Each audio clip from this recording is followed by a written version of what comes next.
Assalamualaikum warahmatullahi wabarakatuh. Selamat datang di episode last part dari Metode Muslim di tanggal 12 Juni atau 26 Zulhijjah 1447 Hijriah, yang mana 3 hari lagi kita akan memasuki tahun baru bulan Hijriah, yaitu 1 Muharram 1448 Hijriah. Nah, seperti sebelumnya, ada 5 part yang sudah ada 5 part yang sudah di episode-episode sebelumnya, yang mulai dari episode ketiga ya, part pertama meluruskan niat, terus ubah pola pikir, kemudian sediakan batasan, lakukan pengurangan, terakhir kemarin ikat dengan kebiasaan, dan hari ini kita membahas muraqabah.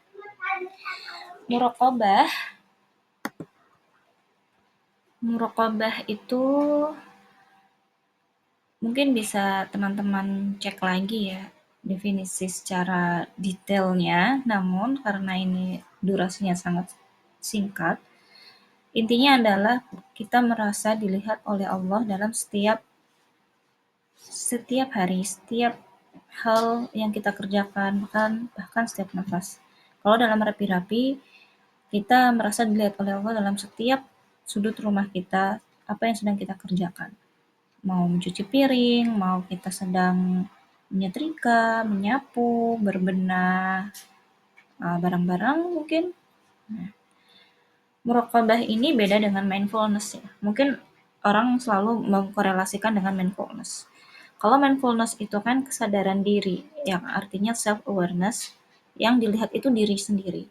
Namun muraqabah ini kesadaran akan adanya Allah dan merasa dilihat oleh Allah. Jadi bisa dikatakan kalau muraqabah itu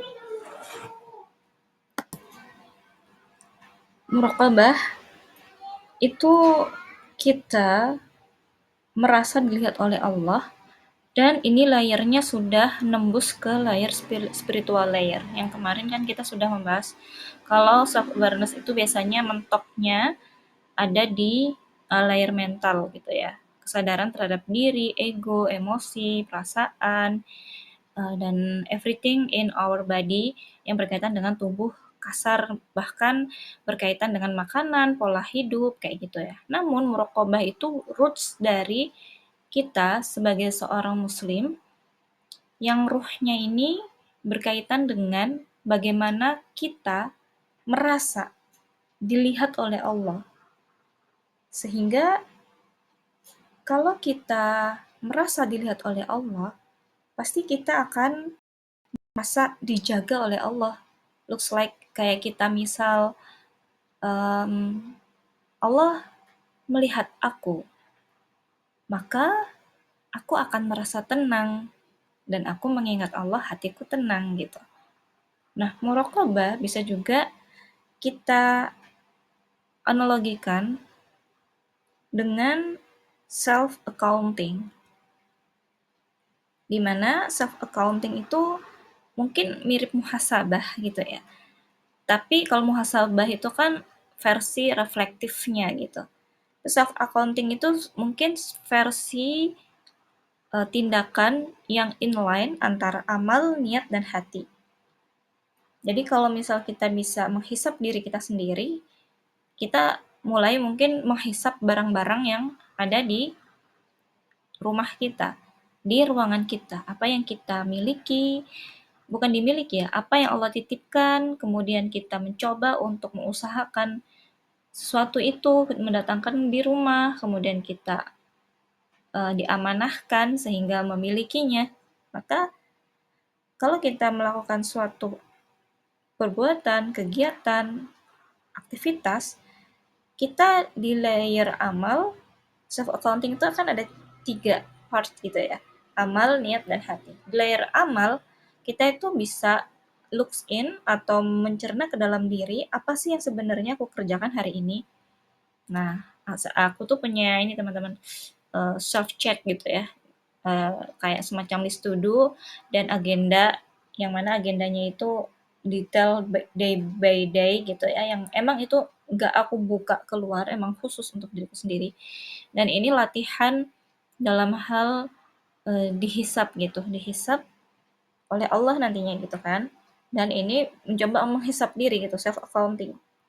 Nah, ketika beramal itu kadang tuh kayak ngerasa ini sesuai nggak ya, diterima nggak ya, sesuai dengan ilmu yang Allah berikan kepada Rasulnya nggak. Kalau nggak sesuai kan aku harus belajar lagi gitu, dan taubat lagi, istighfar lagi, minta tolong supaya Allah berikan taufik ke dalam hati sehingga hati ini bisa menjalankan amal sesuai dengan tuntunannya kayak gitu. Dan termasuk terkait dengan part yang paling awal di metode muslim, yaitu meluruskan niat. Niat ini apakah untuk Allah? Kalau memang benar-benar untuk Allah kan it's enough gitu, udah cukup gitu kan. Namun justru kita juga perlu melihat layer tipisnya gitu ya. Untuk apa? Apakah untuk pengen dilihat, pengen diakui, atau justru lari dari perasaan atau emosi yang tidak ingin dirasakan kayak gitu. Ini sungguh sangat personal gitu ya. Dan di part yang hati, bagian hati, itu biasanya efek dari self accounting itu ada beberapa output gitu ya. Mungkin rasa, lebih di sisi rasa gitu ya.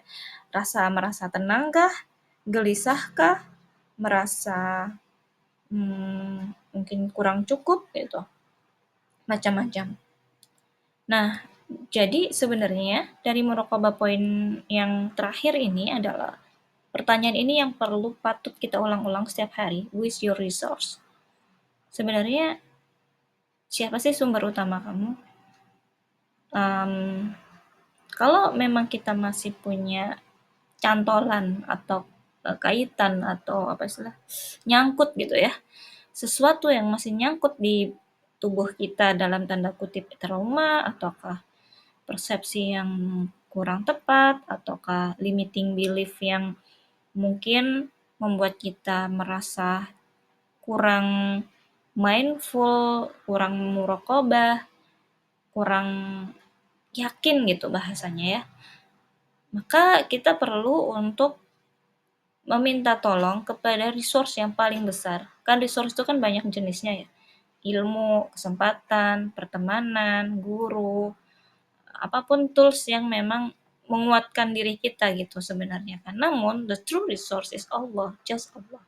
Maka kalau kita sudah berada di layer spiritual yang resource-nya hanya Allah, ini muraqabah di pintu gerbang muraqabah bahasanya gitu. Kita masuk ke muraqabah. Namun ada layer yang lebih deep lagi dari muraqabah. Muraqabah itu kan kita punya kesadaran ya akan adanya Allah dan kita merasa dilihat oleh Allah. Maka kita ngerasa kayak dijaga, ngerasa kayak Allah itu akan memantau kita kayak gitu ya. Dengan mengirimkan malaikat-malaikatnya, menjaga kiri dan kanan, ada malaikat pencatat amal. Ini pun lagi ngomong juga lagi dicatat nih sama malaikat ya. Dan ada yang juga menjaga kita dari depan, dari belakang gitu ya. The guidance angel gitu ya, guardian angel gitu. Ada juga yang bahkan banyak sekali gitu ya makhluk-makhluk yang Allah ciptakan itu, bahkan kalau pagi dan sore itu kan juga ada malaikat yang nungguin kita waktu tidur, apa kita baca doa sampai dia selesai, sampai kita bangun sholat subuh, terus malam petugas yang di malam hari naik kan, yang mau tugas-tugas di siang dia turun gitu ya. Dan itu ganti-gantian tiap hari dan malaikatnya banyak banget ya, jumlahnya melebihi jumlah manusia gitu, karena emang satu kali malaikat selesai tugas ya udah nanti nggak akan balik lagi gitu, tidur akan ada lagi malaikat yang Allah ciptakan yang nggak habis-habis gitu bahasanya gitu ya. Makanya kan ada syariat zikir pagi dan zikir petang. Itu sebenarnya untuk kita gitu ya. Resource kita salah satunya adalah dengan mengingat Allah di waktu pagi dan waktu petang. Ada zikir al-maksurat. Nah, namun ada yang lebih deep lagi, itu ihsan. Ihsan itu seakan kita melihat Allah. Kalau tadi kita seakan merasa dilihat Allah, nah kalau ini kita itu seakan-akan melihat Allah. Kita merasa bersama Allah. Artinya kalau kita merasa bersama Allah, berarti kan nggak ada perbuatan-perbuatan yang tidak disukai Allah kan? Seperti itu misalnya menumpuk barang, impulsif buying, berlebih-lebihan, tabarruj, atau gibah, namimah, apapun itu, hal-hal yang Allah tidak suka dan Allah tidak ridho pasti tidak ada gitu. Ihsan tuh pasti kita bagaimana berupaya untuk menumbuhkan cinta dan kedekatan pada Allah gitu kan. Berbuat yang terbaik sesuai dengan apa yang Allah cinta, yang Allah suka, yang Allah ridho. Nah ini kan layer para nabi dan rasul ya, iya nggak sih teman-teman? Nabi dan rasul itu ada di layer ini. Kalau kita ingin seperti mereka, berarti kita harus mengikuti jalan-jalan mereka. Dan terutama untuk kita yaitu mengikuti jalan Rasulullah Shallallahu Alaihi Wasallam. Dalam ihsan, kita itu akan merasa dicintai, dipeluk, nggak ada kesedihan bahasanya gitu ya.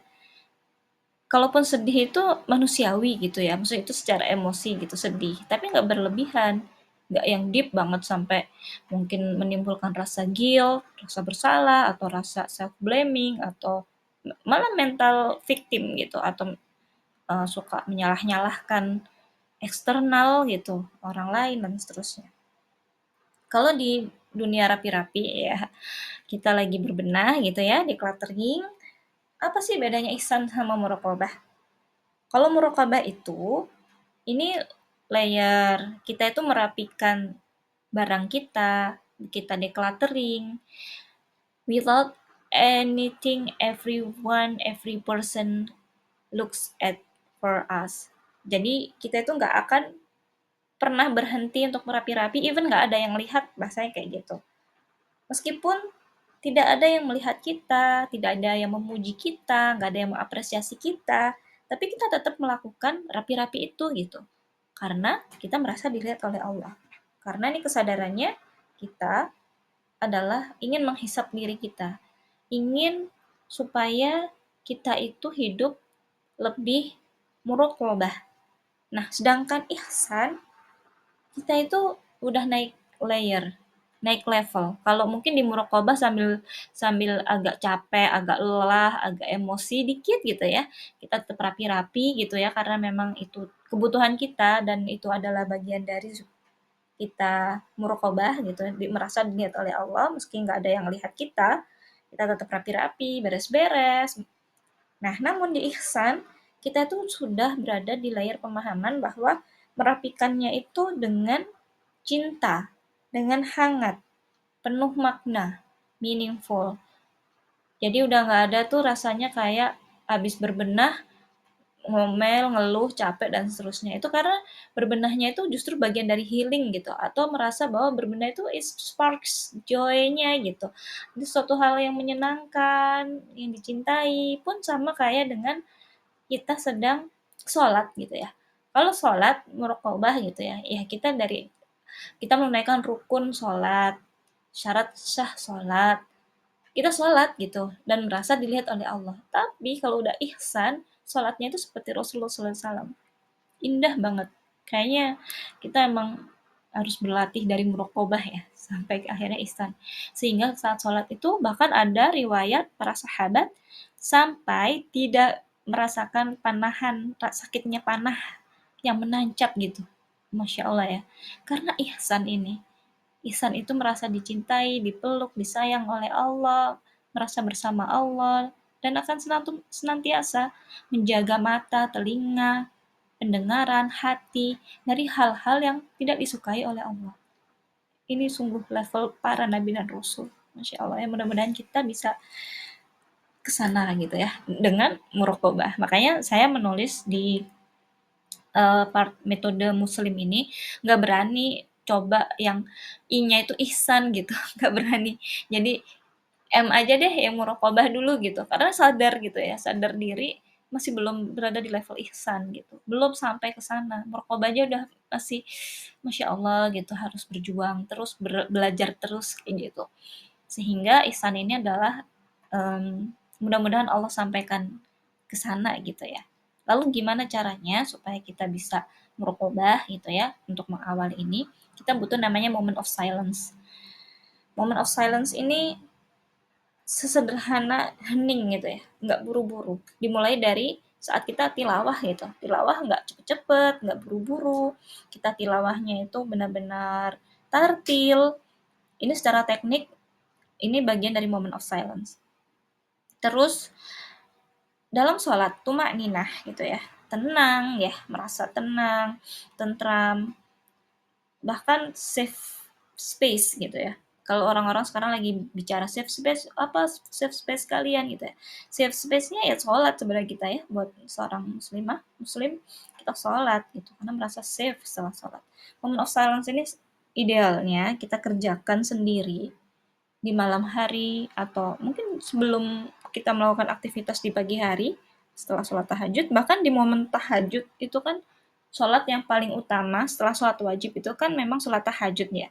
Ini sebenarnya sarana tools yang Allah berikan untuk kita berada di moment of silence, karena ini kebutuhan. Mungkin kapan-kapan kita bahas spesial untuk moment of silence ya, karena memang ini sungguh Masya Allah tabarakallah kalau kita memang bisa memahami moment of silence ini.